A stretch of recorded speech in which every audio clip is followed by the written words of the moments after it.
Okay, I think the point of this whole thing is not that an athlete doesn't need to lift barbells in traditional lifts heavy. This isn't a replacement for all your other strength or hypertrophy training.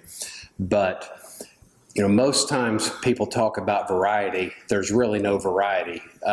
You know, instead of doing a back squat, do a front squat.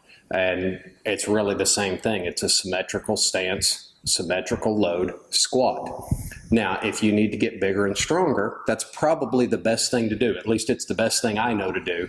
But over the course of your life, the more forces you can put on your body and adapt to, the better off you're going to be, the better you're going to move, the more athletic you're going to be. So these are just some things that we can do within the weight room. Now, whether that's a special recovery day, whether that is a developmental day, whether that's prep work before our lifts or cool down after our lifts, but the more of this type of volume we can get in, pushing, pulling, loading, shifting the weight, shifting our bodies with the load, the more ways we're going to be able to absorb and generate force, and the safer we're going to be on the field, on the court, in life, whatever our sport or our real world is, and the better we're going to perform.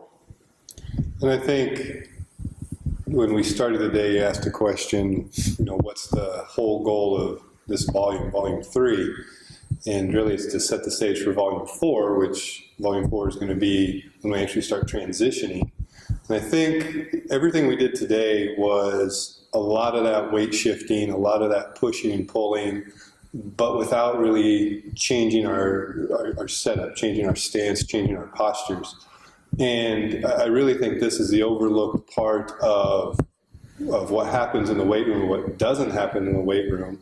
We get so fixed on having that transfer of training effect and getting into functional drills and getting into the sport-specific drills and getting into the advanced drills that we really kind of skip a step. We go automatically to high speed, lots of complexity, but we don't ever really do anything in the weight room or in the gym that teaches us or puts us into a position to actually better control that out on the field or out on the court or out wherever it is we're doing the fancy advanced drills. So really everything we were doing today was just putting us into a really static posture, and then having to dynamically control other body parts within that dynamic setup, that dynamic archetype, that dynamic posture, whatever you want to call it, to where we're having to control all of that.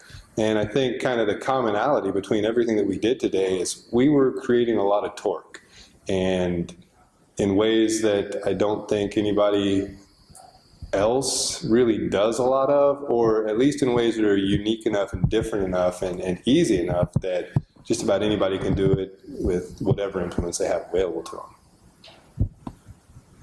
them. Well said. I think that covers everything. Mm-hmm.